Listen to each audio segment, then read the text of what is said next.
500 years ago, he washed ashore the sole survivor of a shipwreck. And upon the skull of the man who killed his dad, he said, "I'm mad, I must eradicate piracy, injustice and cruelty, and all my sons will follow me, so evildoers will believe that this man cannot die." G'day, this is Expand the Phantom podcast. This is episode 261, which is the happy birthday month of Frew with Kevin Patrick. Our website is chroniclechamber.com, and you can subscribe to our podcast via YouTube or through your favourite podcast apps.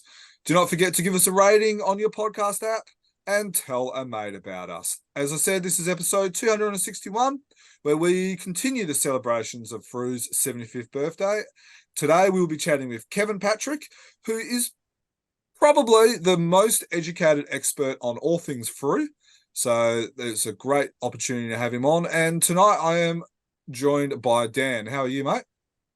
Yeah, good, Jim. I'm really enjoying this month. My footy team's playing finals deep into September, so that makes it a good month. But the Frewnersary, as I think you've dubbed it in another area, is just fantastic as well. And the conversations we've been having about the history of Frew lately, and the stuff we've had to read, and the anniversary comic which we've done recently, it's been a lot of fun. So I'm really looking forward to catching up with Kevin again. We've had him on the podcast before, really excited to pick his brain about all things Frew. Let's introduce Kevin. How are you going, Kevin? I'm very well, thanks, Jermayn. Dan, thank you for having me back on the podcast again. Always a pleasure to hang out with you guys. Before we go any further, for those who are watching us or viewing us on YouTube, you will notice that Kevin has a placeholder of where he's speaking today. That is, there is a reason for that, but we won't go into that one. So you won't see Kevin. You'll just see a placeholder image of him, and then we will have images and stuff displayed throughout the podcast as we go. Now, we talked about Kevin being a part of this podcast before. It's only 2 podcasts. I actually thought it was more than that. Episode 83, which we talked about your book, The Phantom Unmasked. And then there was episode 180, where we talked about The Phantom and Colour. That was with Ankit from memory. 80 episodes before we got you on the first time, then 100 episodes, and now about another 80. So, yeah. That seems to be the average, doesn't it? So I'll probably see you guys again in another 2-3 years. So let's make the most of the time we have together today. Sounds good. So does that mean you got like a new book or something coming out for us to talk about? If I've got a new book to flog, yes, definitely. I'll be back on. I'll be back on your radar once again. Don't worry. Awesome. Well, look. Is around the Frew's issue 2000. That might be another good opportunity to get the Frew expert on. All right, absolutely. Let's hope I get invited back to write something for Frew back then, and and we can have another chin wag about that. That'd be great. Sounds good. So, as we said, you're probably the most educated man when it comes to the history of Frew. So no pressure.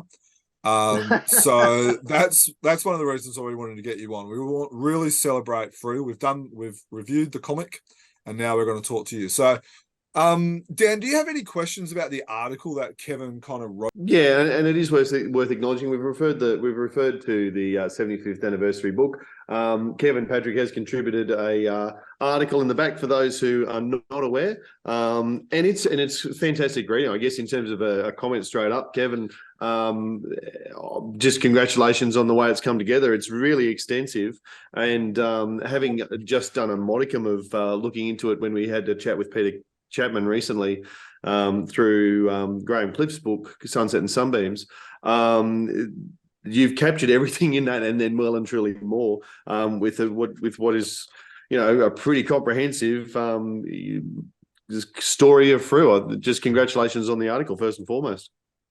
Thank you so much. I'm glad you enjoyed it. I'm glad you found stuff that's no doubt familiar to you both and to many of your listeners, but that you've also found some new information there, hopefully, which you found interesting. Before we go any further, I should at this point, I think it's appropriate if I can just indulge you both. I just want to send a shout out to my mum, Gwenny, who's back in Melbourne, and hopefully we'll get to hear this not long after this podcast goes live. She, after all, was the person who bought me my first ever Phantom comic way back in the late 1970s. I would have been maybe about 10 years old. So she has I've really got her to thank for putting me on the path to Phantom glory, as it were.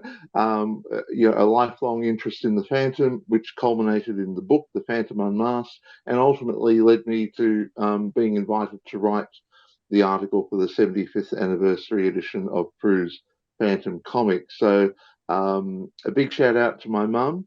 And, I suspect many of us, who are listening to this podcast probably can thank, an indulgent parent who perhaps first introduced us to the Phantom as well. So just wanted to take this moment to say thanks again to my mum for steering me on the path of truth and, and glory in the realm of Phantom.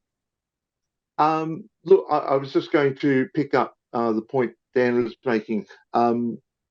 So much, I know that so much of the Frew history and chronology is familiar to a lot of people, particularly here in Australia as well. But it was really just wonderful to be able to be invited by Glenn Ford and the Frew crew to contribute this article to their 75th anniversary edition. The Phantom's been a big part of my life professionally and as a reader as well. So the challenge for me writing this article was to represent the story of Frew in a way that I hoped would be interesting, informative, and not just for long-term readers and fans like ourselves, but also for people who might have been picking up the Phantom for the first time after a gap of a few years, and they've learnt about the 75th anniversary edition. They pick it up and they go, "Oh, right, here's the backstory of the company behind the Phantom." So if I've done that, even for dyed-in-the-wool Phantom fans like yourselves, and you walked away, learning something new, then I think that's mission accomplished for me. So no higher praise. Thank you.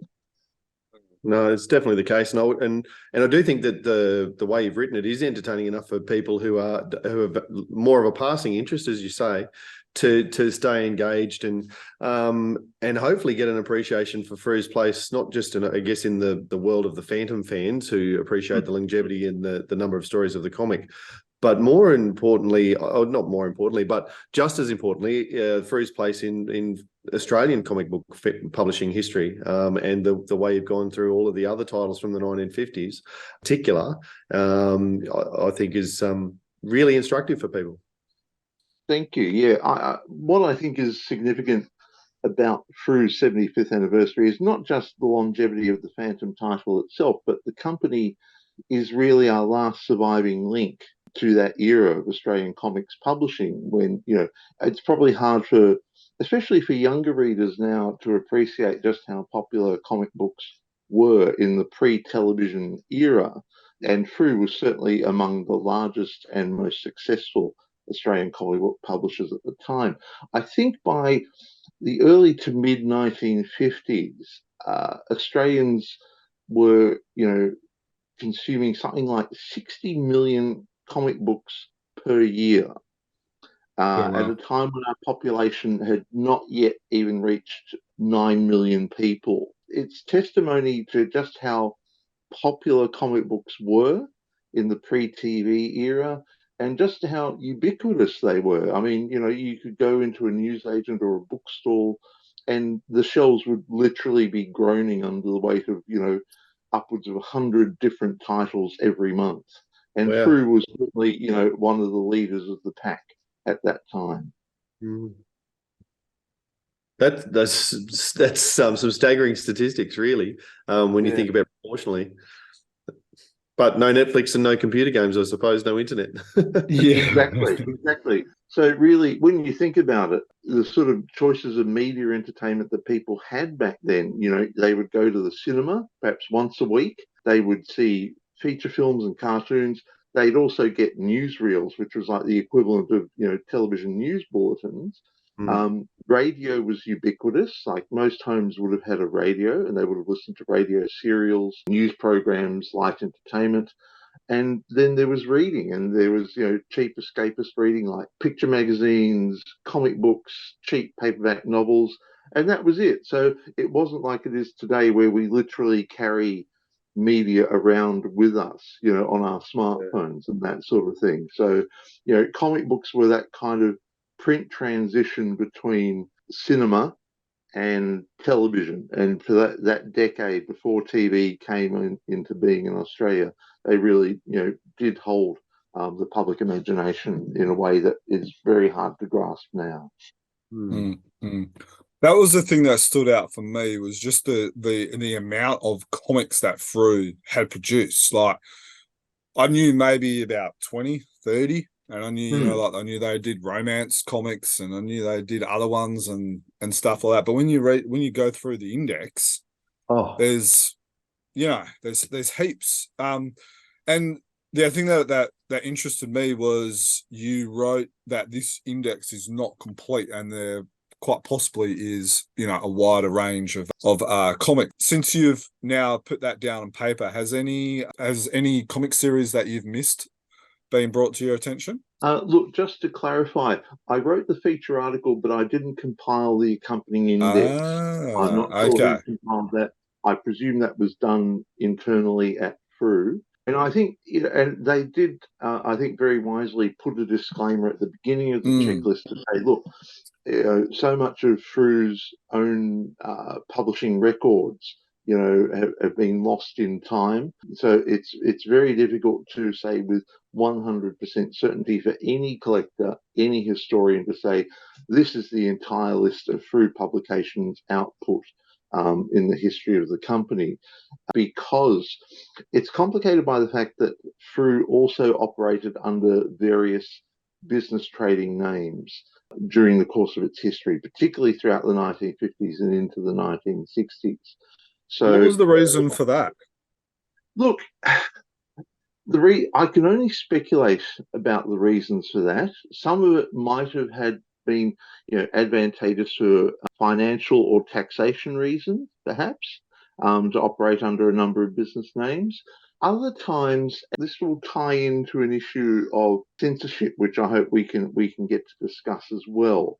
It was sometimes legally prudent for publishers to perhaps issue titles under different publishing names to perhaps sidestep potential or actual bans on particularly controversial titles. And let's come back to that. I know that's something that you want to talk about later, but this might have something to do with that as well. So it's very hard to piece together a complete and accurate picture of Frew's output, and it's not just comic magazines as well. As I mentioned in the article, they also used to publish general interest magazines like story magazines, but I think they also used to publish general consumer interest magazines. I think they did a motoring magazine at one point, and they had, a kind of sort of scandal focused photo picture magazine called Night and Day, which would have been like an equivalent to, say, the old Australasian Post magazine. I don't know if either of you remember the Aussie Post magazine, but lots of photos of glamorous girls and all that. So Frew had a very diverse publishing output, and I think even to this day, people who are collecting Australian comics, people who are interested in Australian magazines and print media history, were still making these discoveries about what Frew actually did. So they've left us a kind of an incomplete trail to follow. So, if Frew decides, for issue 2000 to include the checklist again, I can guarantee you they will be adding new titles to that, because people will be making new discoveries about titles that Frew published during its long history. Well, I look forward to that. I know Jim Shepard, when he did that Phantom Encyclopedia, he had to very quickly put out a second version. There was additions and all that, so I assume this is going to be very similar. Now, for the record, we've had a couple of fans get in touch with us. David Buds, we had Mandrake from the 1990 series was not mentioned in there. And then Luke Gagan from New South Wales gave us 3. So there was Kid Phantom is not mentioned in there, Giant Size Series 2, and then also the Phantom's World was not included on that list as well. So yeah, so I look forward to seeing an updated version of that in probably about 2 years when the issue 2000 comes out. Okay, all right. We'll have to make notes and make sure that that the notes get forwarded to the right people. Sorry, when you saw the index, was there any that you were surprised by? Any that were new to you? There were a lot of sort of very short run or one shot titles that weren't immediately familiar to me. Because, and especially with the romance titles, I think that's something that's only just in recent years has started to come to light, with fans, being able to find titles on eBay or collectors sharing images from their own collections via various Facebook groups devoted to old Australian comics. So yeah, I'm really surprised by the amount of romance titles that Frew did. I shouldn't be, because romance comics were hugely popular throughout the 1950s and 60s and still remained in publication in Australia until the early 1980s. Yeah, wow. What I was really intrigued to learn was that Peter Chapman had actually painted many of the beautiful covers that you see reproduced in the article in the 75th anniversary edition. I'd never seen examples of his painted work from the 1950s. I was familiar with more of his full painted illustrations from the 1960s and 70s when he was illustrating, children's storybooks.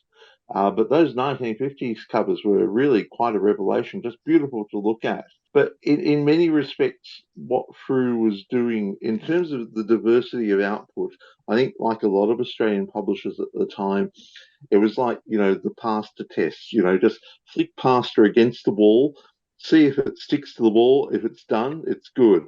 I think, there was a lot of material that publishers like Frew could select from, particularly from overseas sources.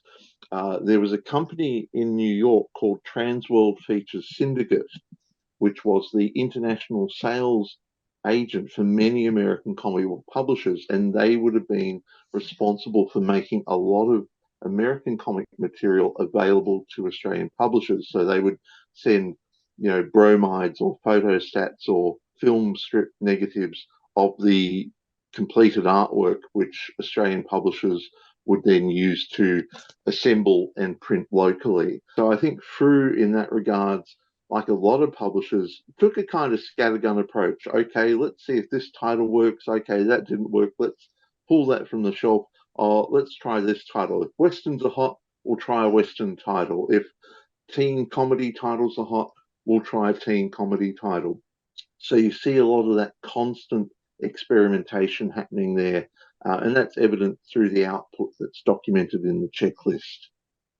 It's instructive that even Kevin Patrick is learning things out of the 75th anniversary book. And B, I think that the pasta scattergun approach that you're talking about there is reflected even in the Raven, the Phantom range of these stories that they created, trying to harness the lightning that was the Phantom for them and use that in another form. Yeah, absolutely. I think the Phantom, because it proved to be an outstanding success almost from the get-go, I think certainly they were trying to see if they could make lightning strike not twice, but at least 3 times. And to some degree, I think they succeeded in that regard. We talk about the Phantom Ranger actually exceeding the Phantom in terms of the numbers sold and that sort of thing, popularity.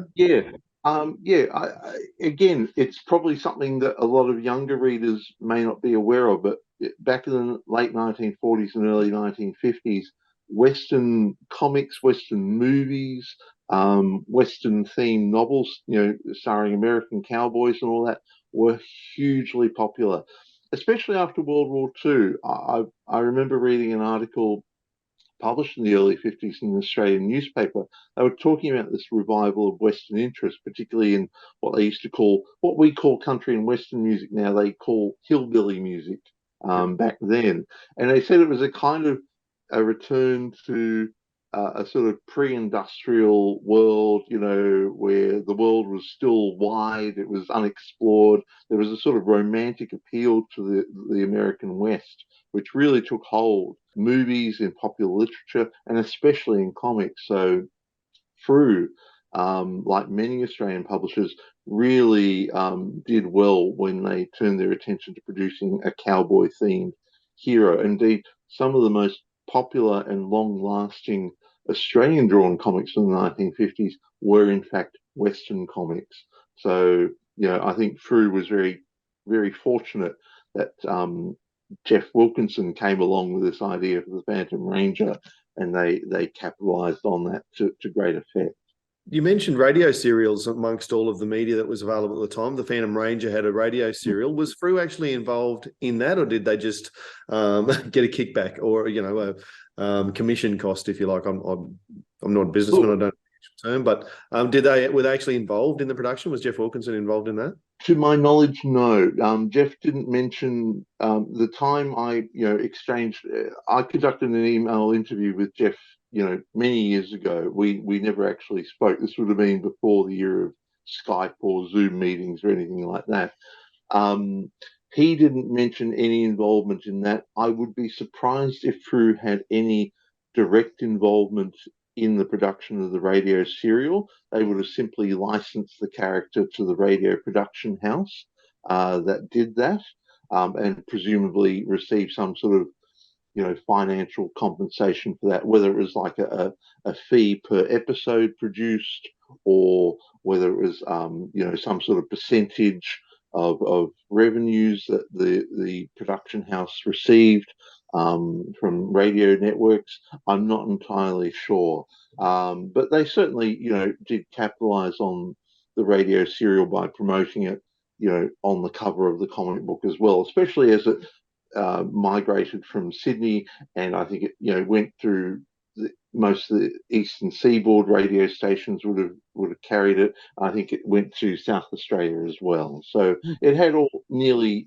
national broadcast coverage. One of the things I did want to kind of talk about was getting some stories about some early day Frew people. We know that Frew stands for the four founders: Ron Forsyth, Lawford Richardson, Jack Eisner, and John Watson, the latter two being very much silent partners from everything we can understand. Actually, I need to own up here. That was inadvertent error on my part. It's Peter Watson, not John Watson. My apologies for that. So that's my bad. We'll have to correct that for the 2000th edition. I'm sorry.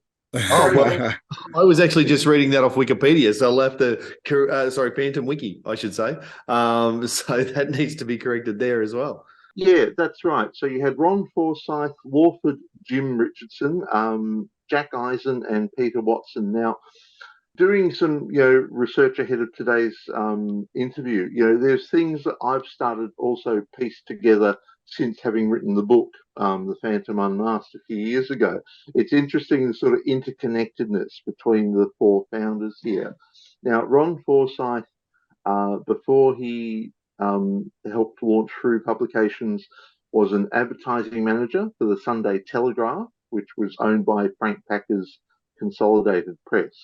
Consolidated Press is going to continue to have a kind of it's kind of like a backdrop to the formation of Frew throughout the 50s. So keep that in mind. So Ron Forsyth, former advertising manager of the Sunday Telegraph, and he served in the army with the Signal Corps during the 1940s. After the war, he'd become the proprietor of the Roycroft Bookshop in Sydney. I think he also owned a lending library, a commercial lending library in Rose Street in Sydney as well. Lawford Jim Richardson was apparently an accountant before he too enlisted in the army. He was with the Army Service Corps. Jack Eisen was a hotel proprietor before he too enlisted in the army during the Second World War. Peter Watson was a former RAAF fighter pilot. I think he flew Spitfires based in Northern Australia and in Europe during the war as well. So all four of them are veterans. Now, is that where they met? Did they meet in the war, or? Look, that's kind of lost to history. The only explicit connection between the two is between Ron Forsyth and John or Jack Eisen. Now, Ron Forsyth was at the time married to Sylvia Eisen. Now, from what I've been able to learn, she, I think, came from a fairly well connected Sydney family. I found references to Sylvia Eisen and photos of her from the 1920s in the so-called society pages of a lot of Sydney newspapers, which used to have, gossip columns about people from prominent families, going to the races or going to parties or participating in charity fundraiser events. And her name does crop up quite a bit. Now, John Eisen is her brother. Okay, so John Eisen is Ron Forsyth's brother-in-law. So there's a family connection there. Now, I don't know how the connection was made between Forsyth and Eisen and Watson and Richardson. I've not been able to establish that link there. This is where it gets really interesting. Now, Ron Forsyth, after the war, he's running the Roycroft Bookshop and a lending library in Sydney, both apparently doing quite well. And Sylvia Eisen introduces Ron, I should say, to David Yaffa Sr. David Yaffa is the founder of Yaffa Features Syndicate, which is the company which was King Feature Syndicate Australian sales representative. So Yaffa Feature Syndicate has the rights to sell American comic strips from King Features to Australian publishers. Yaffa in 1934 had sold the rights to Mandrake the Magician, Lee Falk's first comic strip, to the Australian Women's Weekly. Okay, and that's owned by Consolidated Press. There's that name again. Sylvia Eisen, it turns out that David Yaffa Season is her uncle. So there's a family connection there. So she introduces her husband to her uncle, David Yaffa Sr. And it's from there that, David explains to Ron, look, I can offer you. I don't know how the process behind selecting the Phantom came about. I remember talking to Peter Chapman years ago before he died. He said, they could have easily just as started with another title. He seemed to imply it was almost an accidental choice that Frew chose to start with the Phantom. I suspect there might have been a bit more of a commercially motivated reason for that. The Phantom had already been a very popular strip in the Australian Mirror magazine for 12 years. However, it came. The Phantom already had pretty broad appeal around the world in terms of newspaper syndication by then. Yeah, absolutely. Yes. And I think this is, it certainly had greater newspaper syndication internationally than, a lot of American sort of superhero style comics at the time there. It was already being published in countries like Italy, the former Yugoslav Republic, and in Sweden as well. The thing that was in the Phantom's favor in a lot of countries where it did appear, it was being published in general interest magazines, not as a juvenile comic book, but in things like in Sweden in Weekly Review, which was a women's magazine, in Australia like the Australian Woman's Mirror. And it's important to remember that a lot of these so-called women's magazines were actually very popular with entire households. They were literally had something for everyone. There'd be short stories, serial fiction, there'd be cartoons and comic strips. It would be not uncommon for, say, not just mum to read the Australian Woman's Mirror, but dad might read it because it's got a story by a favorite author. Kids might read it because of the cartoons or the children's page. So, the Phantom was a known commodity by the time 1948 comes around and Ron Forsyth is, getting together with Peter Watson, Jack Eisen, and Jim Richardson to form Frew. So, I think the Phantom was, a commercially viable property for them to go with. How Ron and Jack met Peter Watson and Lawford Jim Richardson, I'm not sure. That's kind of been lost in the mists of time. And as you mentioned, I think Peter Watson and John Eisen sort of withdrew from the partnership. Presumably they were bought out by Ron and Jim Richardson at some point in the late 1940s, early 1950s. So that's how it comes about there. There's a family connection. Sylvia Eisen, in a way, is really the one who, brings Ron Forsyth to David Yaffa Sr., and it's from there that we have the genesis of the Phantom comic book and Frew publications. It really sounds. What was that old saying about behind every great man there's an even powerful woman or something like that? So it sounds like that. Absolutely. It could be that, and it could be also, it's not what you know, but who you know as well. Yes. Blood is thicker than water. Yeah, no, look, that's fascinating. I don't know about you, Dan, but I didn't know about 98% of that. That's fantastic. This is exactly why we love talking to you, Kevin. I'm not really sure when all these people passed away or anything like that, but did you ever get to meet or speak to any, like Ron or Richardson? No, sadly, when I first started, writing about the Phantom and Frew publications, they'd both been dead for some years. I think they'd both passed away either in the late 1980s or by the early 1990s. They had passed away.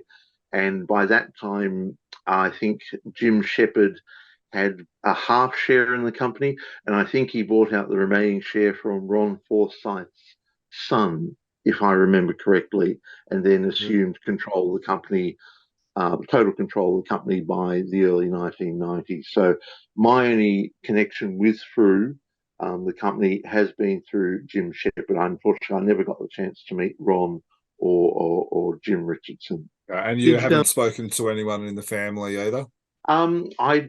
I'd met Judith Shepard once, and during one of my visits to Jim Shepard at the offices of Frew, probably in the early 2000s, and we'd exchanged some emails occasionally. I think since my book was published back in 2017, but no, I had no real other connection with any of the families that have been involved with Frew. How did Jim talk about the previous owners of Frew? Like, he came on board, I think, as an editor, and I want to say from 1986 or 1988, somewhere there. And then, as you say, gradually assumed control and it sounds like he permanently bought out the company as Forsyth in particular might have been, retiring and on his deathbed almost in the same little period by the sounds. How did Jim talk about Jim, for instance? Initially, my contact with Jim was via correspondence, via letters or faxes. I was writing a column on Australian comics for a magazine called Collectomania. This would have been around about 2001, 2002. And Jim was always very, knowledgeable, very generous with his time and information. I should say that a lot of my questions at that time, I didn't know what I didn't know. And there were things in retrospect, I wish I'd known to ask him about at the time. Like, what were his direct recollections of Ron Forsyth and Lawford Jim Richardson? But I didn't think to ask at the time. Occasionally he would share an anecdote with me, like on the few occasions we met face to face. He mentioned that Ron Forsyth, for some reason, didn't like the idea of women as comic book character stars in their own right. He did. I don't know whether he didn't believe that female comic book characters were unpopular or wouldn't sell. And that's one of the reasons why when Frew got the rights to the American comic book character Catman around about 1950, 1951, the original American version featured Catman, and he was accompanied by a young female crime-fighting partner called Kitten. But when Ron gets the rights to Catman in Australia, he changes it to model it more after Batman and Robin. So Kitten, the young woman, becomes Kit, the young boy. And I think Jim speculated that Ron might have also been trying to sort of reinforce readers' association with Kit Walker, the name of the civilian name of the Phantom as well. But apparently his antipathy towards female characters because, meant that we weren't going to get Catman and Kit, and we got Catman and Kit. When we first read Giant Size, when they came out, 5-6 years ago, we wondered that, and we talked about, was Kit named after Kit, Kit Walker? So yeah, interesting. Going back to your question about, Jim Shepard talking about the founders, he really didn't disclose a lot of information, but then I didn't think to ask him those questions. And looking back, I kind of hit myself because, he would have, no doubt had, intimate dealings with both of them at that time when he was brought on board. It's interesting to talk about how Jim came to be involved, if you don't mind, because I think the story of Jim's life before Frew is equally fascinating. We have to remember that Jim's great abiding interest wasn't necessarily the Phantom. He was always a keen sports enthusiast, particularly motorsport, I think was his great passion in life. But he was also a very keen sports historian. His first, I guess, job, and this is happening when he was a high school student in his teenage years, he began writing for Australian Motorsports magazine probably in the mid to late 1940s as a teenager. He was writing about speedway races, which were being held in Sydney at the time. So he was already writing about motorsports as a teenager. Around about 1950, he joins the Sydney Sun newspaper and as a copy boy, and he gains a cadet journalist place there. The following year, 1951, Jim Shepard joins the Daily Telegraph, which is owned by Consolidated Press, which also owns the Australian Women's Weekly, and also owned the Sunday Telegraph, where Ron Forsyth used to work as an advertising manager. So Jim Shepard joins the Daily Telegraph in 1951. He becomes their sports reporter. Now, by the 1960s, Australian Speedway motorsport is becoming a really big sports draw, particularly in Sydney. In the mid-1960s, Jim Shepard becomes a motorsports correspondent first for Channel 7 at their Sydney station. And about 1965, Channel 10 launches as the third commercial network in Australia. And he joins this new TV network. He's appointed their first sports director and hosts his own sports program. So he's doing live TV coverage of motorsport speedway events throughout the 1960s for Channel 10. So Jim comes from a very different world of sports journalism. Motorsports in particular are his passion. By the 1970s, he's launching his own sports book publishing company, and he kicks that off with the Australian Sporting Almanac, probably the first modern Australian sports encyclopedia, and that was published in 1974. So for the next 10 to 15 years, he's still writing for motorsports magazines. He's writing and publishing books about different aspects of Australian sport, about Australian Rugby League, and Australian motorsports as well. So he said to me that as a kid, he certainly read comics. He enjoyed comics like Buck Rogers. He also enjoyed anything that had a sports theme. He was a particular fan of an American newspaper strip called Big Ben Bolt, which had a boxing theme. So I think boxing was another thing that he particularly enjoyed there. So he's quite removed from the world of comics at the time when he's brought in by Ron Forsyth and Lawford Richardson to come in and help them, kick around a few ideas about what to do with the Phantom. So Jim had a very separate and quite successful career in journalism and in sports broadcasting before he joined Frew. I remember will be probably the early 2000s in the Frew fandom comic. There used to be an advert for a Speedway book that Jim wrote. I do remember that. So I wonder if that's on the index as well. I'm not sure if they covered any of Frew's non-comic book publications, but I do remember Jim telling me at the time when he put that out that was a virtual sellout at the time. So he was very pleased with that because Hmm. he knew there was Australian speedway racing sort of faded from popularity, I think, a bit in the 1970s, was perhaps overshadowed by, the sort of more touring car style Yes. motor racing events like Bathurst and the like. But he Yeah. no doubt knew that there would be people of his generation who would remember speedway racing in Australia, which not only involved cars like the sort of almost midget races, but also motorbikes as well.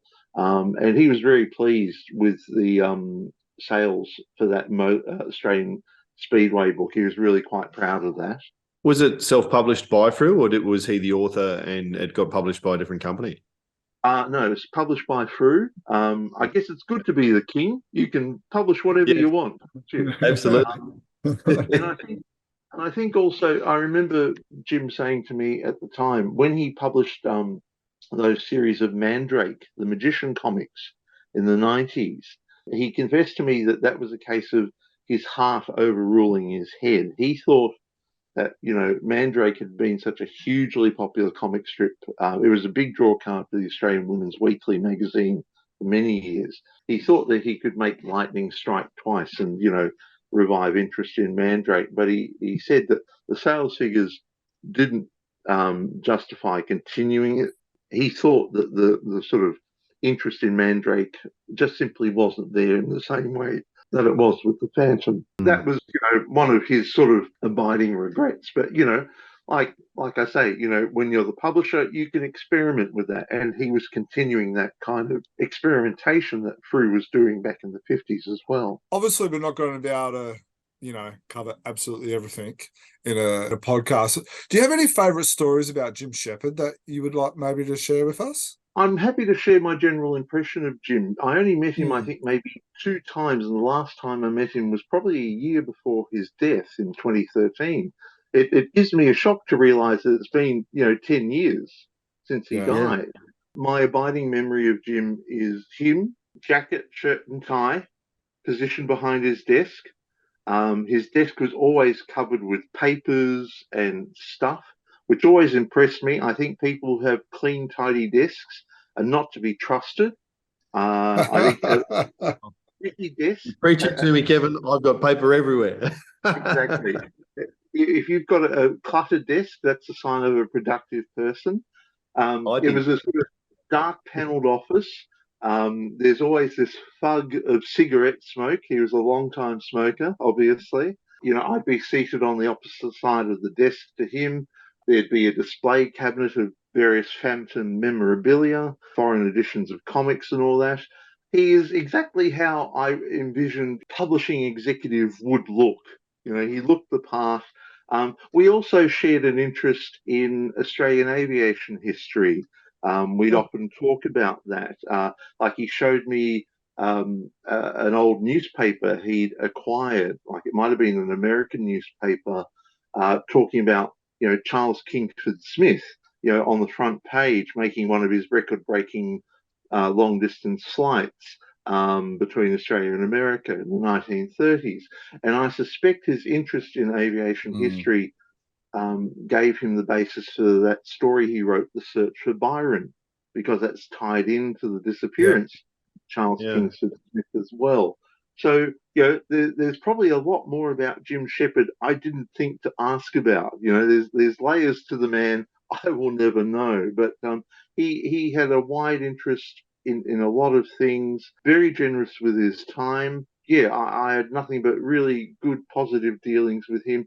He was very supportive of me, my PhD research, which led to the book, The Phantom Unmasked. He ran an advert, to promote the reader survey that I was doing. So I have nothing but good memories of my few dealings with Jim.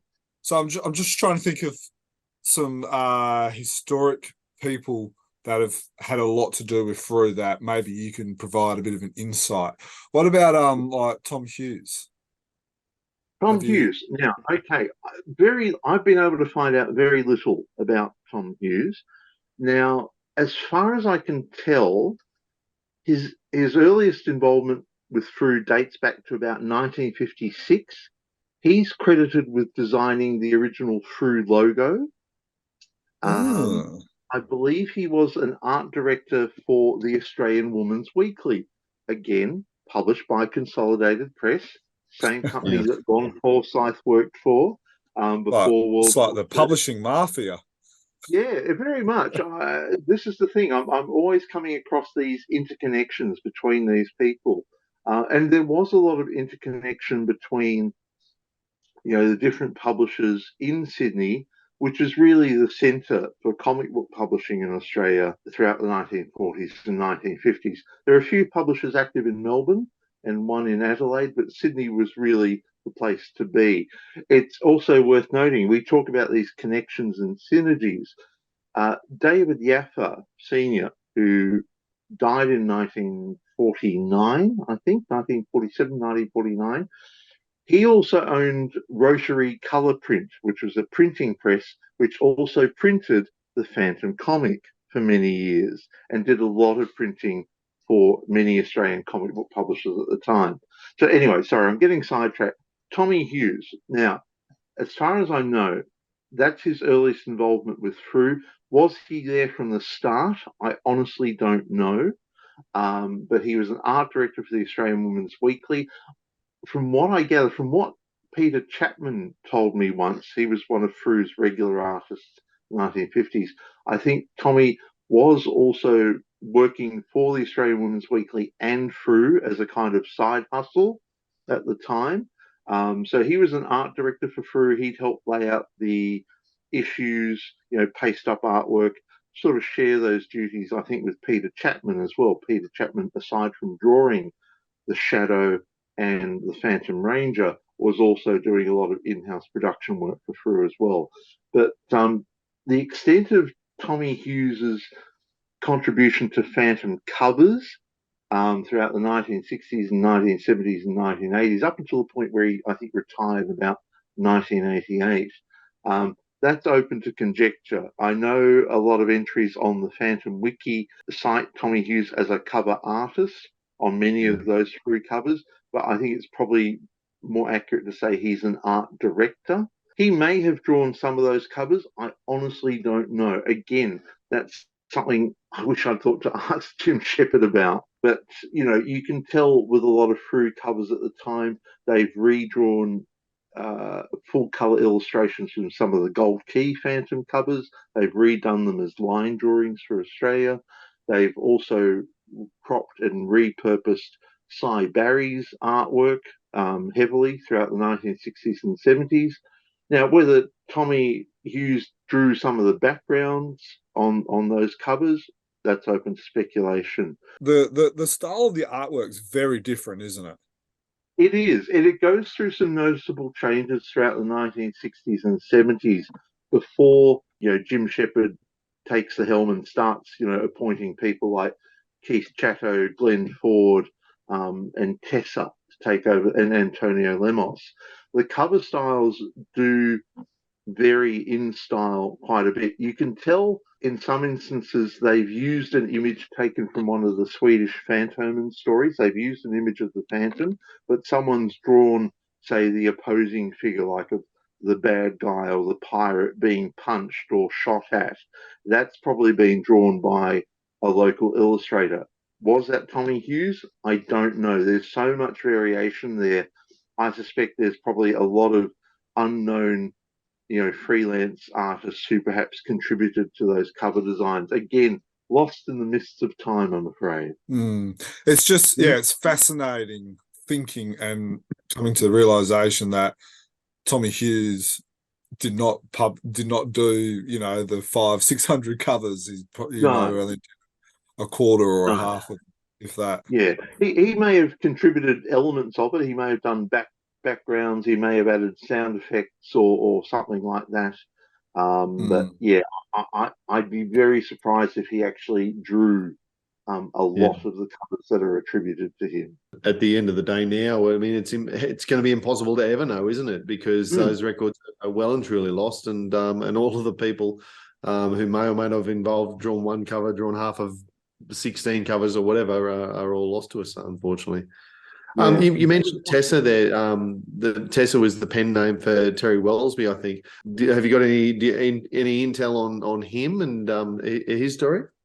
No, look, unfortunately, that's one person I know very little about. I wish I could share more with you. Like I say, there were questions I didn't think to ask Jim at the time, but also by the same token, Jim didn't necessarily divulge a lot of information. He'd answer a question if you asked it, but he's a commercially savvy businessman, and he wasn't necessarily going to spill trade secrets about that. And also, I think the fact that Terry Wells signed his work Tessa suggested that he perhaps didn't want the world to know he was drawing comic book covers. That might have been for professional reasons. He might have had another job where it perhaps might have been problematic if it was brought to an employer's attention that he had this freelance sideline work as well. I'm just speculating here.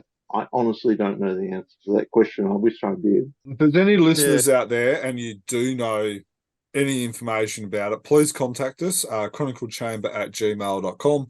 We're also on social media, Facebook, Twitter, and Instagram as well. So please do reach out to us or Kevin Patrick if you do know anything about that. About the only piece of information available on Phantom Wiki is that he died in 2010. So that's literally everything that's available to our knowledge. Perhaps we'll need to do some digging for the 2000th issue, and we'll try and round out It's going to be a comic of just interviews and articles. There's going to be no room for the actual comic in there.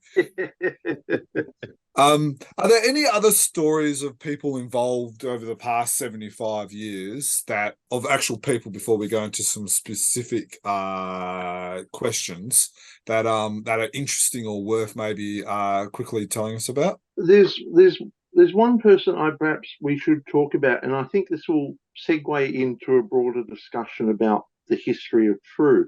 Let's talk about David Yaffa Jr., who's the son of David Yaffa. He took over his father's company, Yaffa Feature Syndicate, I think, in his 20s. He died, I think, maybe 5-10 years ago. But David Yaffa Jr. plays a vital sort of walk-on role in the history of Frew. David Yaffa Jr., as the head of Yaffa Feature Syndicate, is attending the Frankfurt Book Fair in Germany in 1980. Okay, so he's selling the companies where Yaffa is also a magazine publisher as well, but they're also probably looking for properties that they can license to Australian publishers as well. The Frankfurt Book Fair is a big deal in Europe. For Western Europe at the time, that was the place where deals are brokered, where new authors are launched. So it's sort of like the European book trade's equivalent of the San Diego Comic Con. Okay. Yeah. David Yaffa Jr. is there representing his company, and he notices there's a display by Semic, which is the Swedish publisher of Fantomen, and he sees copies of the Fantomen comic.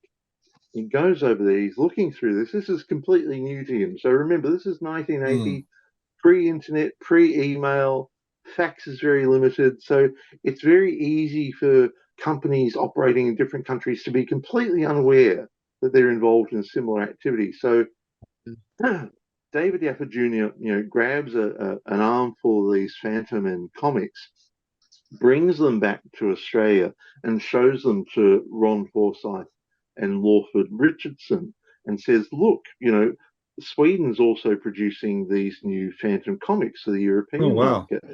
Ron Forsyth is really impressed with the quality of the work, and he authorizes David Yaffa Jr. to secure for Frew the Australasian publishing rights to these Fantomen stories.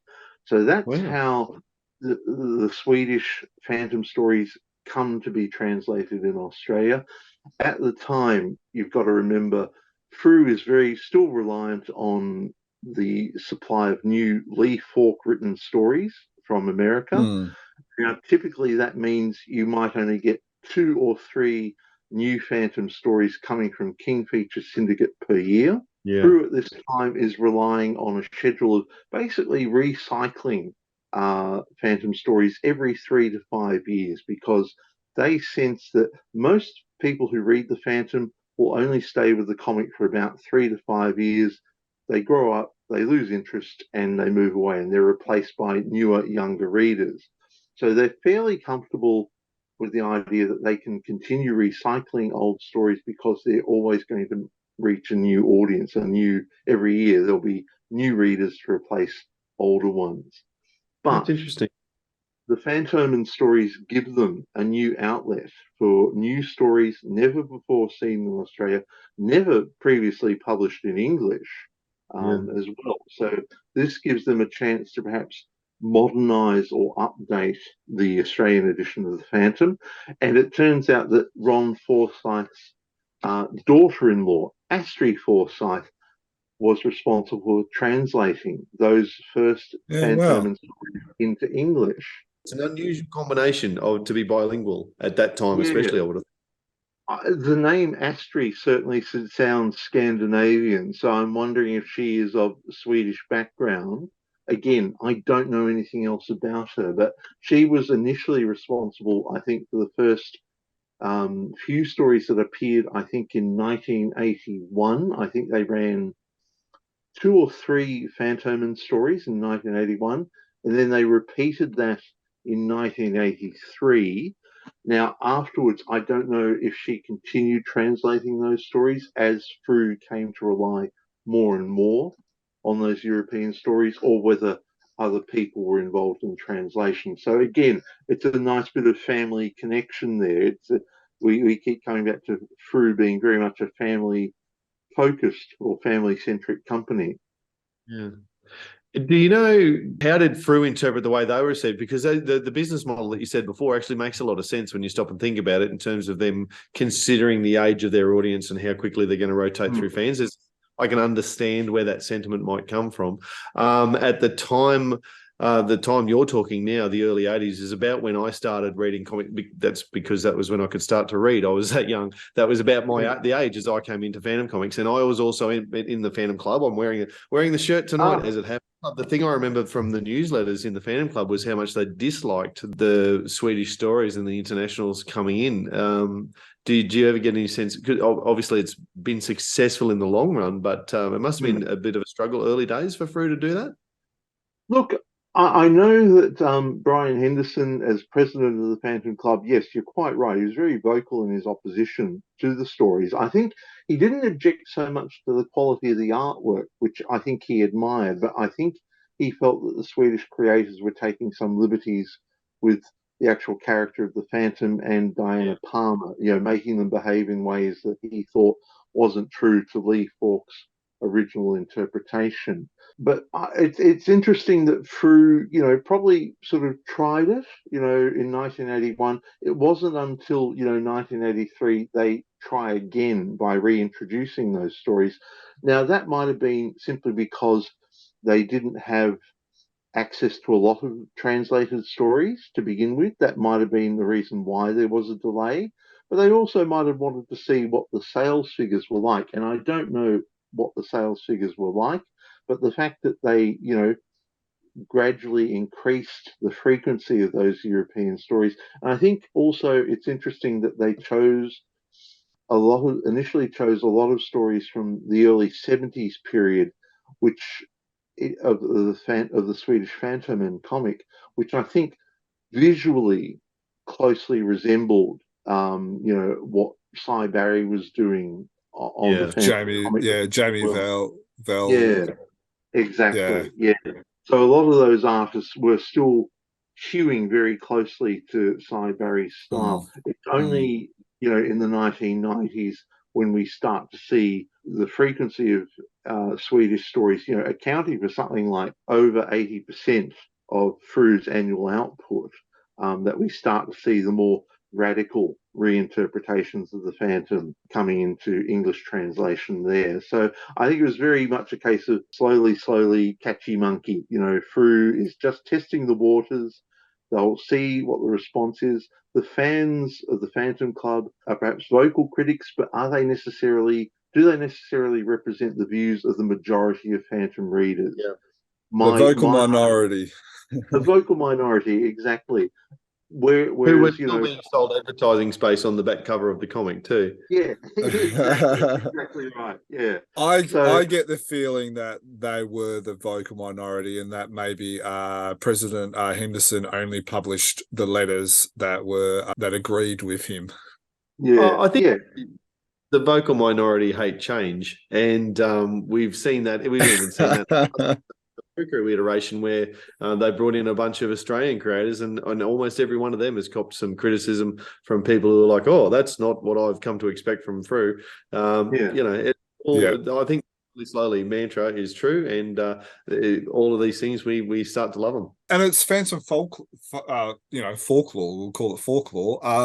Wilson McCoy took over Ray Moore, and he didn't get the credit on the Sunday strip for like 8-10 years after he'd already started doing the work. And same as Cy Barry. And then when artists took over Cy Barry, it was a good month or two before that happened as well. So it's definitely a Phantom trend, which is kind of curious, seeing there's 21 different Phantoms and it's not the same Phantom. But I know. And it's worth also remembering that when Cy Barry took over the Phantom comic strip, King Feature's initial reaction to his work was, "What the hell are you doing? This looks like it's Flash not Gordon." Wilson. It's not It's not Wilson Wilson McCoy. McCoy. They were really worried that the new look would alienate a lot of their readers. And that's why I think Semic in Sweden, Semic Press, when they were publishing Fantomen, they only gradually started feeding through the Cy Barry stories. A lot of those Swedish drawn stories which started appearing in the early 50s. 1960s were kind of like getting readers used to, transitioning away from Wilson McCoy to the new Cy Barry stories as well. So there's very much a tradition of managing readers' expectations about what the Phantom looks like, what the Phantom does, which is Yeah. testament to the sort of, very devoted and invested readership that, follow the Phantom. They have an emotional investment in the character. And I think the fact that you see, that level of pushback to change and innovation, is testament to that too. This isn't on the run sheet, but I think it deserves a bit more exploration. You made mention about the cycle of readership and stuff like that. I'm intrigued in expanding on this just a little, because I remember, I think, the way I see it is the Frew readers are all the old farts, grey haired, 50s, 60s, 70s, older. And then in the 1990s and the 2000s, I think I understand this correctly, and you might be able to help clarify it, but I think the Fantomen readers, their average age was always around the 13, 14, 15s, where the Frews was always a little bit older. Could you tell us a little bit about like the readership, the average age, or what have you found out about that? My understanding was that Ron Forsyth and Lawford Richardson, they'd always long held the view that the majority of their readers were teenagers, early to mid-teens, and that's where their audience was. Jim, when he was brought on board to help them, revitalize the Phantom, one of the first things he did was undertake market research to find out who actually read the Phantom. And his findings were that readers were actually significantly older. They tended to be, mid to late 20s, and tended to be a fairly heavy cluster around the 30s. A lot of readers of the Phantom were, adults. They were drawn from all walks of life. They could be truck drivers, they could be stockbrokers, they could be garbage collectors. So it was a much older and professionally diverse audience. In Sweden, the comic tended to skewer younger.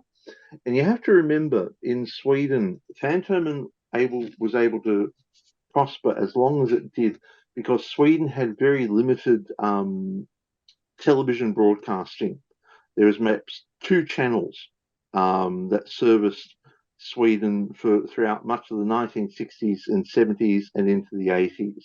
So unlike Frew, which had to compete with television, motion pictures, The new video cassette recorder technology. The Swedish comic book publishers generally and the publishers of Fantomen didn't have to compete with readers' attention from other media. The audience tended to skew younger, but they started losing ground in the early 80s when their younger audience started gravitating to music, like, popular music really started eating into the readership in Sweden, and also video cassette movies also started reading into the readership in Sweden as well. Australia tended to skew older, and I think to Jim's credit, that's why we started to see him pushing for reprinting complete unedited versions of the classic 1930s, 1940s stories, because what he found out is that a lot of readers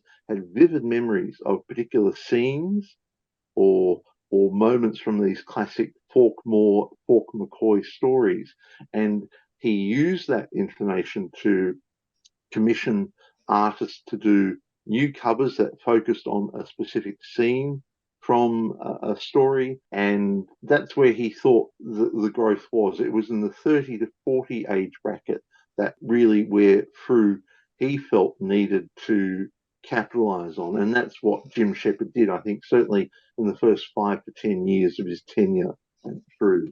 Very interesting. Do you have any information on numbers of print runs throughout the eras, like like the 50s, the 80s, the 90s, or even now? I believe the first issue of the Phantom had a print run of 50,000 copies that sold out. And that's when, once Ron Forsyth and his business partners got those sales figures back from Gordon and Gotch, that's when they knew they were on a winner. That's when you start to see the numbering appear from issue 3 onwards. Now, did they reprint number 1 twice? Yes. You're quite right. That's true. I don't know if that 50,000, just refers to the first print run. I don't know how many they sold on the second print run. By the early 1950s, around about 1950, 51, they're apparently selling 90,000 copies per issue. The Phantom Ranger, according to Ron Forsyth at the time, was selling about 100,000 copies at that time. Wow. Yeah. Now, I'd seen correspondence from Frew dating from the 1970s, I think about mid-1970, 1975, 1976. They were saying that they were selling 50,000 copies of the Phantom every fortnight. That covered Australia, New Zealand, and Oceania, so presumably, Fiji, Papua New Guinea as well. So sales are still robust. But they've declined from their post-war peak. Well, especially since Ranger's no longer being published at all, so that all of those figures are gone for them. Yeah, exactly. When Jim took over, now various press reports at the time said that when Jim was taking over, late 80s, early 90s, he was starting to sell 70% of his print runs. That's his sell-through rate. That's what they call the sell-through rate in publishing circles. The average sell-through rate for most magazines is probably about 25 to 30%. So the fact that he's selling 70% of his print run suggests that he's building that audience back up again. When he does the 1,000th issue, he commissions a print run of 40,000 copies. Gordon and Gotch tell him he's nuts. You won't sell more than 25, 30,000 copies. Turns out it's a sellout. 40,000 copies sold. You can't get them for love nor money. Throughout that period, through the late 80s, early 90s, you can see him steadily building on that rusted-on readership, and then he's really tapping into the nostalgic appeal of the Phantom. But he's also balancing that with the introduction of new stories from Sweden as well, and they're bringing in a younger readership too. I think younger readers are responding to the more contemporary feel of the Fantomen stories from Sweden. So he's pulling off quite a balancing act here at the time. Obviously Jim was going to be very cagey about sales figures, and he'd certainly only share things that were when a title and an issue sold out. He'd certainly trumpet that fact. But he did tell me that he chose his Swedish stories with care, because he said any Fantomen stories that had too strong a fantasy element or had too obscure European history focus. He said that could cost me anywhere between 5,000 to 8,000 casual readers per Yeah, wow. issue. So he was very judicious in the stories that he ran as well, because he knew which Swedish stories would work and which ones did not click with Australian readers. Well, he's on the money because anyone who's listened to the podcast for more than about 3 episodes will know that those are exactly the type of stories that I would be one of the 5,000 to 8,000 who would drop off because they just don't fit with the Australian ethos. I don't think. I think Australian culture and the way that we read the stories we like are certainly not going to include those things. It's that vocal minority again. No, silent majority just going, I would never have written in to complain. I just wouldn't buy the next book. Yeah, exactly. Do you have any sale figures for the 1990s or the 2000s? No, not really. No. Teens, the 2010s, I'd read newspaper articles, and this is the thing about the Phantom, there's always someone writing about the Phantom for newspapers or magazines. The print run was apparently, down to the 22,000 copies per issue. I don't know if that's accurate, and I don't know if that's the case today. If I said anything else, that would be purely speculation on my part. So I don't know if that situation's changed since the Frew crew took over following Jim Shepard's death. I suspect the fact that, they've been able to publish, this deluxe $25 edition of the 75th issue. And I remember, watching your podcast episode, reviewing that issue, you both and Steve were saying, your local newsagents had sold out of their copies, hoping that sales are healthy and robust and that these special editions, really kick things along. I mean, otherwise they wouldn't be committing the kind of financial resources to produce such a deluxe edition if they didn't think it would sell. Well, I appreciate that. It's good to kind of get, I guess, a ballpark figure and how they've kind of gone down, up, and stuff like that.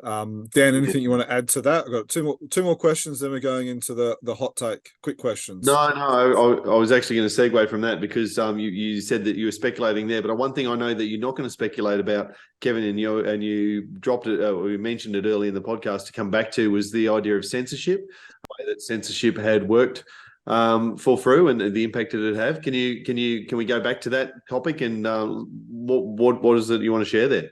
This is something that Barry Stubbersfield, I know you both introduced me as the most educated Phantom fan in Australia, but I think that crown has to really be worn by Barry Stubbersfield, who was probably the first Australian fan to really piece together the Australian publishing chronology of Frew. He was contributing articles to the Phantom Club's Jungle Beat newsletter, and he was the first fan to really start writing about the incidents of censorship in Frew's stories, particularly from the mid-1950s, where scenes involving knives, knives would be painted out of characters' hands, female clothing, if it was deemed too revealing or skimpy, would be altered to make it look more modest. Scenes of extreme violence were altered.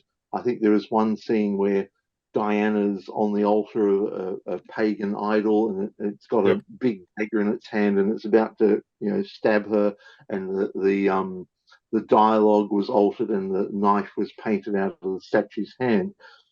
This is all happening around about 1954. There's a big public outcry against American-style comic books in Australia. A lot of groups, from the Catholic Church to the Communist Party of Australia, parental groups, teacher groups, are all coming out and protest against what they saw, this undue emphasis on sex and violence in American comics that were being published in Australia. The Phantom was no exception to this. What had happened as a result of this outcry, different state governments were starting to introduce new laws that would prohibit the sale and distribution of what they called objectionable literature, such as comic books, such as, girly pin-up magazines like Man Magazine and that sort of thing, lurid paperbacks. In Queensland, they actually set up a statutory body called the Literature Review Board, which would scan all the comic books that are being sold in Queensland, and they would declare if these were deemed objectionable, and they would be prohibited from sale in Queensland. In New South Wales and in Victoria, the state governments in both those states modified their obscenity laws to make the distributors of obscene publications criminally liable for the dissemination of obscene materials or objectionable materials.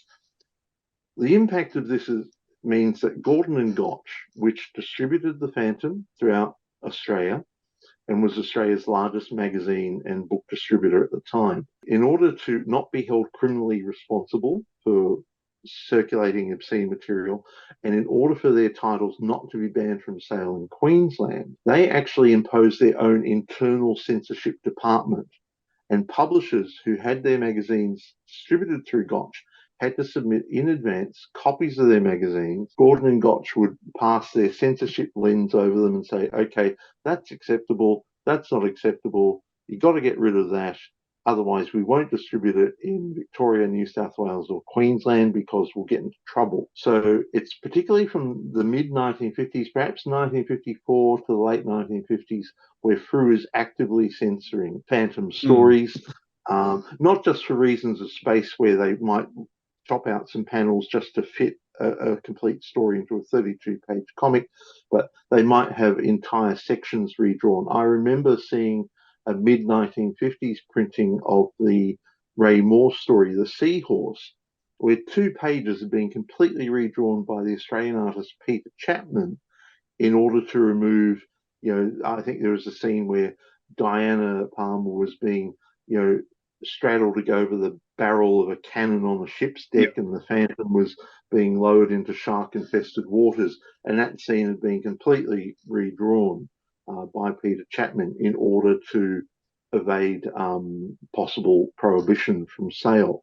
So that's why we start to see that censorship really kicking on. And as those censored stories would be reprinted every 5 or so years, we had generations of readers who actually were raised on incomplete and, in many cases, censored stories. And that's something that Jim Shepard was trying to redress by reinstating complete unedited stories as well. So is that the first time that the Catholic Church, the communists, and the teachers ever got together? Yeah, pretty much.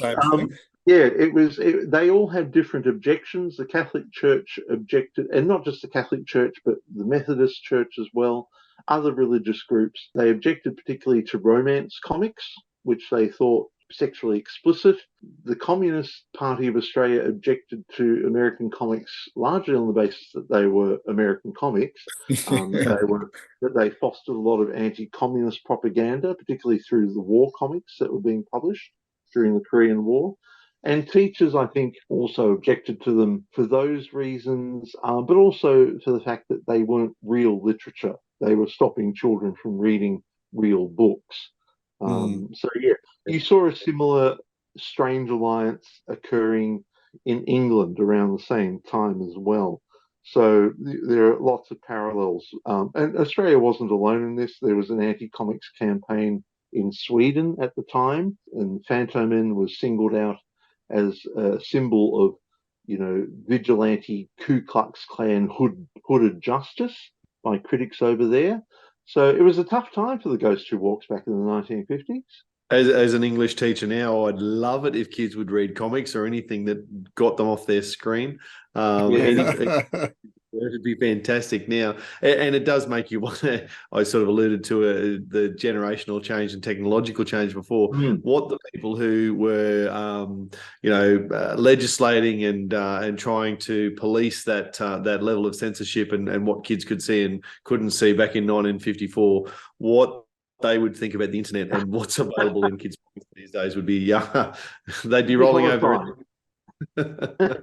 Yes, they sure would. Now, we heard a sneaky rumour that Budget Books, who released 4 landscape books in the late 80s, I believe, that they almost stole the Frew license, or the license to publish the Phantom. Is that correct? Yes, and this is part of the reason why Jim Shepard was, I think, brought on board by Frew at the time.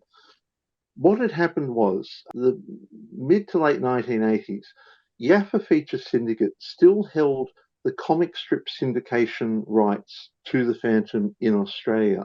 So they could still sell the Phantom to newspapers around the country, which they did.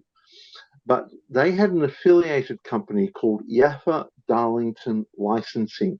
And that company held the comic book or comic magazine syndication rights to the Phantom. So there's two separate publishing rights at stake here.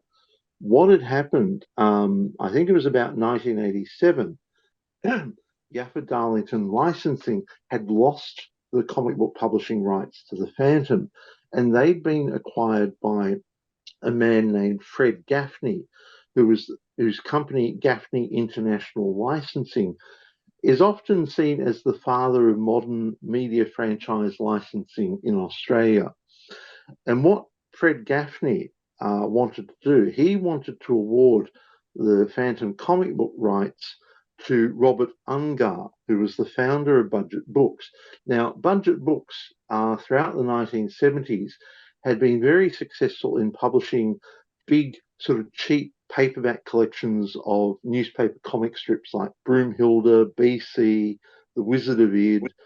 I remember seeing those and Hagar the Horrible. I remember seeing those in newsagents as a kid growing up. Gaffney wanted to award the Phantom publishing rights to Budget Books. That's why Budget Books produced those series, I think, of 3 or 4 landscape format Phantom paperbacks. And I think that was a bit of a shot in the arm to Frew because the production values were really good. You know, you had glossy card covers, full color covers. You had complete reproductions of the interior stories. There was no evidence of anything being censored or deleted.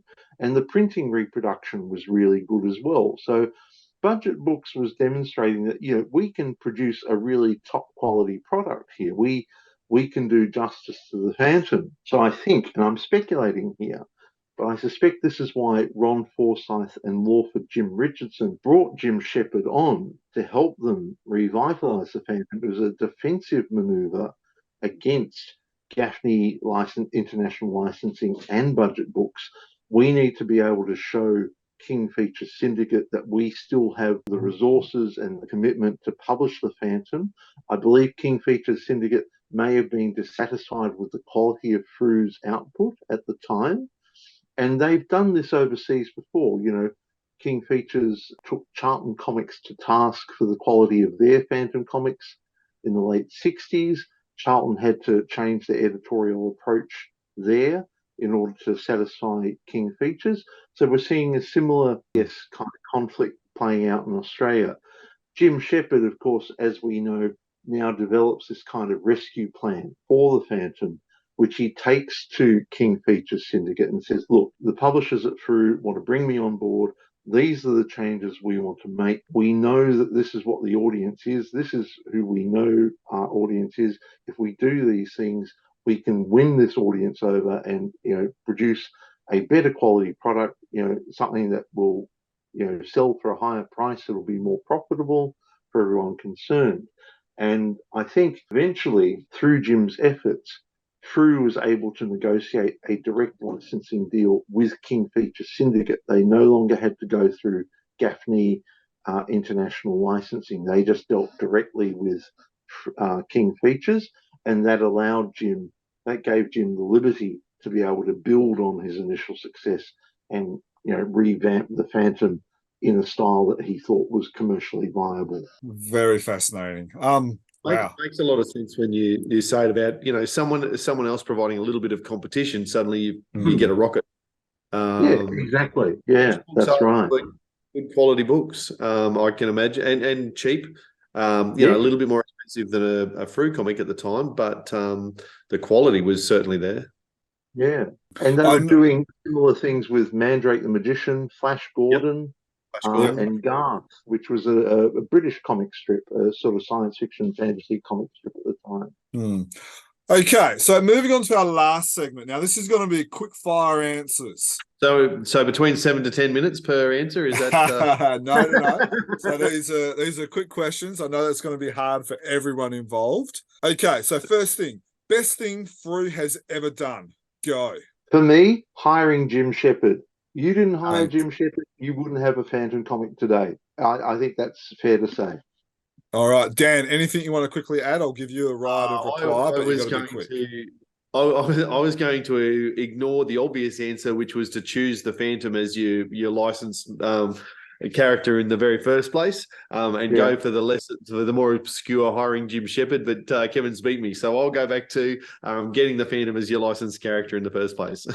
All right. Well, I'm going to go getting the Team Fantomen comics for that unknown Yaffa Jr. Thanks to him, we have countless arguments between myself and Dan. So thank you, Yaffa Jr. Okay. What is Frew's biggest impact or legacy?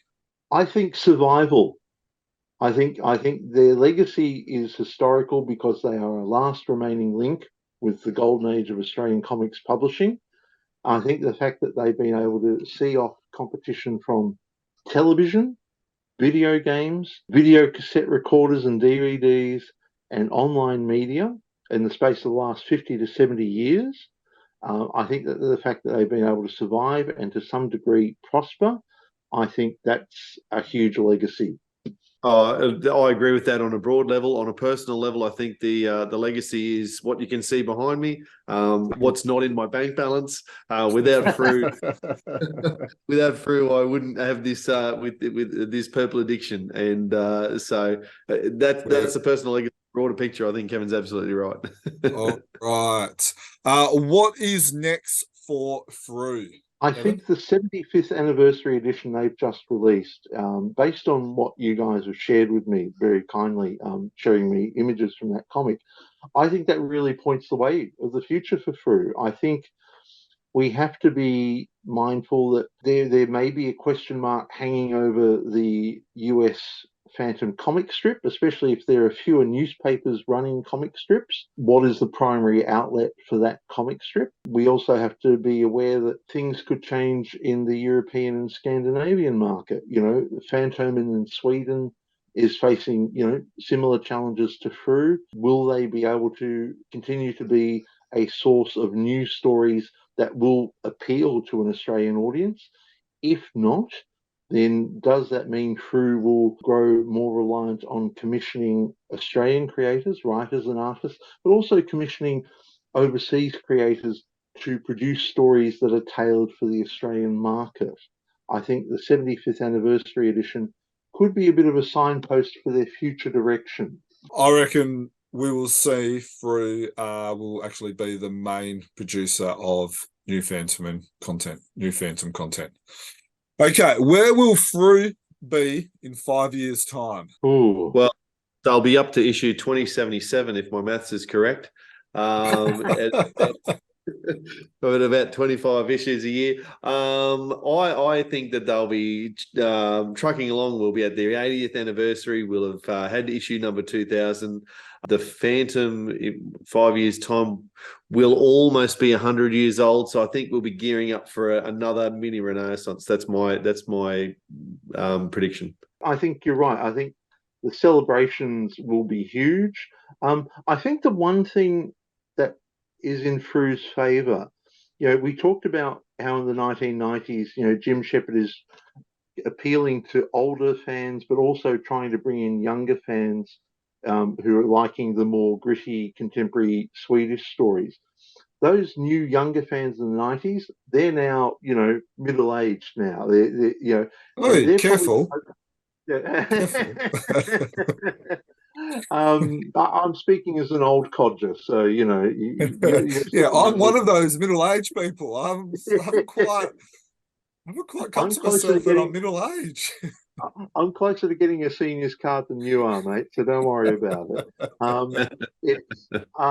I think what will happen is that Frew and the Phantom generally still can rely on this. Literally, like the Phantom dynasty passes from one generation to the next, the love of the Phantom comic is passed from one generation to the next. That's something that certainly came out to me during my research for my book when I was doing my PhD thesis, and I suspect that is still very much true to this day. So I think that will hopefully a tradition that will continue, and that will ensure that Frew is still around and prospering in 5 years' time. I think, 5 years' time, 80th anniversary edition, the Phantom, there'll be other Phantom milestones to celebrate. So I think if they keep on keeping on in their current direction, the future looks good for Frew. My prediction for Frew 5 years' time is there will be new owners.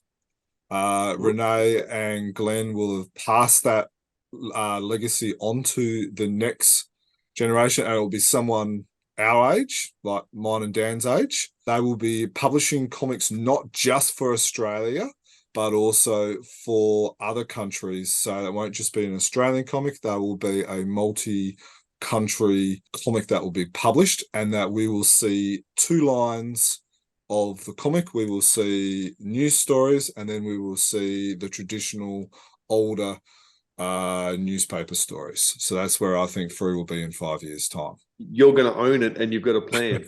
No. You heard it here first. No, my wife will not. I do not have the money to be able to buy it off Renee. No. Okay. That's really interesting that you mentioned that, Jermayn. I was thinking that, along those lines, like the regular Phantom Fortnightly edition will be the showcase for news stories, and perhaps Giant Size Phantom will become the sort of nostalgia or the retro version of the Phantom as well. I think the fact that some of Frew's stories they've commissioned from European creators have been republished in Swedish in Fantomen also suggests that we're going to see that greater degree of cross-fertilization there. So no, I think you're absolutely on the money there for sure. Well, when we do our 80th Frew thing, we'll go back and listen to this. Hopefully me and Dan are still around and people are still listening to us. Okay, 2 more quick questions. What do Frew need to do to continue publishing the Phantom? Well, for me, it's probably on the back of what you were just saying there.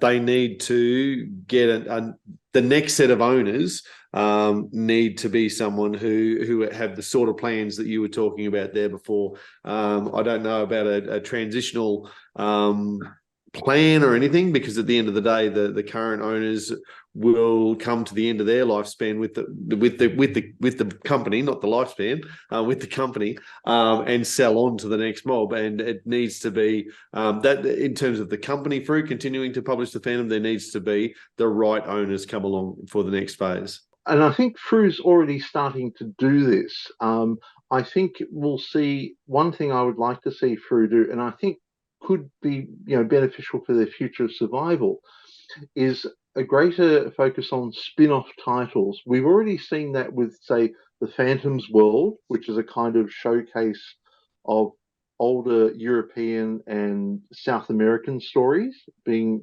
presented to English-speaking audiences for the first time. More importantly, more significantly, you've got things like the Kid Phantom series by Paul Mason. I think that kind of spin-off original series would be something I think personally is something that Frew could do and do quite well. Wouldn't it be great to see, if you wanted to, say, broaden the appeal of the Phantom to, say, female readers, why not do a Diana Palmer comic? She could be a modern action heroine. I mean, she certainly proved that throughout the history of the comic strip. Something like that would be, I think, even as a one-off, with original stories about different aspects of her life, her adventurous life, would be really good. And I'd even like to see, perhaps, if they focus more on Tales from the Jungle Patrol, a bit of that sort of old-fashioned, two-fisted adventure yarn. Neither of those spin-offs necessarily have to have the Phantom. He can sort of be a kind of background figure, but I'd really like to see them spin off new titles or new series which explore particular facets of the Phantom universe as well. Very good. The idea about the Jungle Patrol has actually been discussed on this podcast. I believe Callum and Duncan, from memory, have both talked about it in different podcasts when they've been on. So interesting, you made mention of that as well. Either you listen to us or you've got the same idea as them. All right, last question. Kevin, you've sort of already answered this, but I will give you the chance to add anything. How do you reach the next generation? Oh, that's a good question. I thought they were all good questions, but yeah. Yeah, no, they're great questions. They're all great questions, of course. That's a particularly tough one because, Jermayn, you're probably seeing with your own kids, they're a purely screen media entertainment generation. Now, I don't know. Schools can encourage kids to read. Whether the Phantom has to make an effort to migrate to an online platform, whether we have to see Kindle editions of the Phantom comic, at least in the first instance, being made available to readers, that might be one thing. That's probably the big question mark here. We've got a generation now that does not have an affinity with print media, with magazines, with comics to the same degree that all three of us have had in our own childhood and adolescence. Online media will maybe, and it may not be something that Frew does, it may be something that another company does. Perhaps it's a game developer comes up with a Phantom console game. There was a Phantom video game back in the 90s, so it's not without precedent. Perhaps that's the kind of, the hook with which you try and grab a new generation of readers. I think if we look at screen-based entertainment, whether it's even another animated cartoon, which are more King Features driven than Yeah. Frew driven. exactly, and whether Frew can capitalize on that to some degree. I don't know whether Frew now or in the future would even have the resources to embark on a kind of screen online media channel for the Phantom. I mean, it's the fact that it took, the death of Jim Shepard for Frew to actually get a website, talks about the kind of resistance that the company has had until the current owners took control to even having a web presence. The fact that they've been able to ramp that up in such a short space of time is to their credit. Will they use that as a platform to reach younger readers, younger audiences who go to their phones first before they go to a comic book? I'm just not sure. Dan, anything you want to add? Yeah, well, I guess everything that Kevin says there is right, and we know that what I would say about it is maybe we need to rethink, and part of what Kevin said earlier tonight has drawn me down this path. Rethink a little bit about what we mean by the next generation. Maybe don't jump so far to our kids. But Kevin was talking about before about Frew seeing the cycle as being a 4 or 5 year cycle, while teenagers read Frew and then jump out and cycle through. How do we reach people who are 10 years younger than us, like the 20 to 30 year olds, the 25 to 35 year olds, and get them drawn into the fandom and that age where you start collecting and really consuming popular culture in that sense. And as you said, Kevin, you're absolutely right. So many of the ideas are bigger than Frew. King Features really needs to drive them. We are seeing the Art of Play video game in development and hopefully available for. And I think the way that they've done that with what we understand about the comic frame style storytelling that's going to accompany that game will bring people back to comic books. Some people back to comic books, and I think as long as Frew is ready to receive those people and present them with a product that they'll engage with, which was what I think they're doing with, and as you've said again, the 75th anniversary book being an indication of where they're going to go, maintaining the opportunity or the regularity of the older stories coming through too, so that not only do you capture the nostalgic market, but you draw new readers and tell them, hey, you're not just buying into something that's here and now, but also has this rich history that you can go back and just bathe in when you're ready. That's how you capture the next market, and then the next generation. Then you hope that they bring the people 10 years younger than them. So maybe we just need to think about shortening what we understand about the generational gap. That's a good point. Absolutely. Yeah. How do you bring readers who perhaps used to read the Phantom? How do you bring them back into the fold now that they're older? Yeah, that's a good point. Yeah.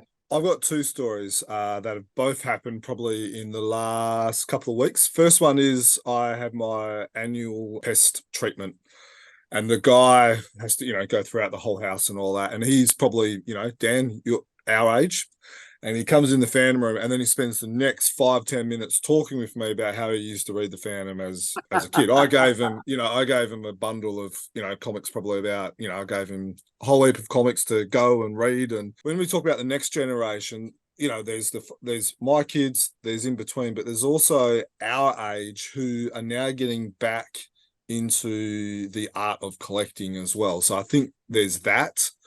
Yes. Regarding the younger generation, so I recently paid my daughter $5 to do a talk about the Phantom at her class. So every week they have a talk about subject, and the topic was, what does your father like?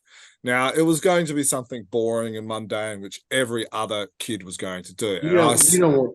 You do not want your daughter going to school and telling her friends that you're the West Coast Eagles at this stage. yeah, exactly. So I paid her $5, and she did a talk on the Phantom.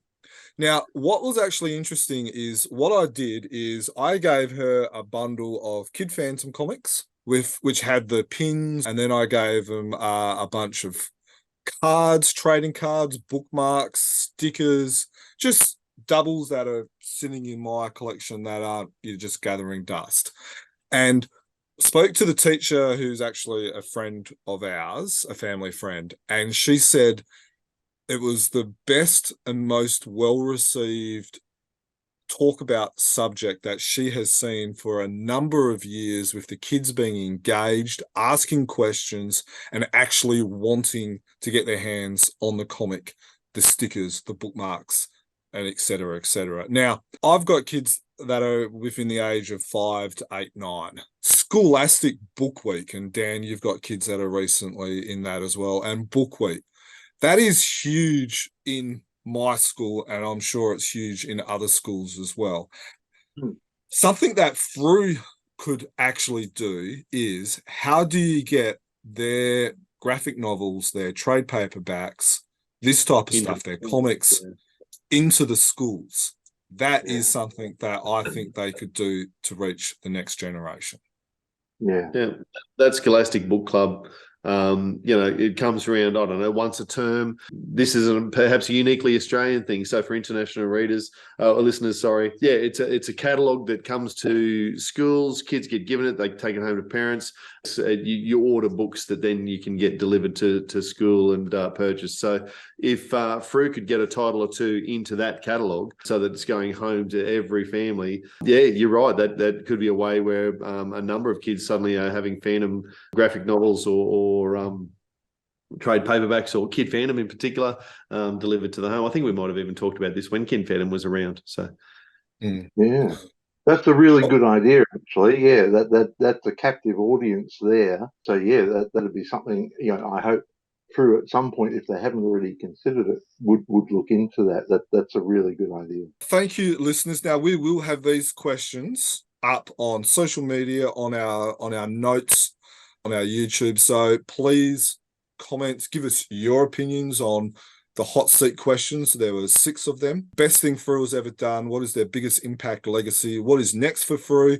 Where will Frew be in 5 years' time? What do Frew need to do to continue publishing the Phantom? And the last one, which we did, how do they reach the next generation? So we would love to know what your opinions are as well. Kevin, absolutely love the fact that you talked. I thought this podcast was going to go for about an hour, but it's about a 2-hour podcast. Before we do go, is your book still available for people to purchase? Look, it is still in print. It is still available.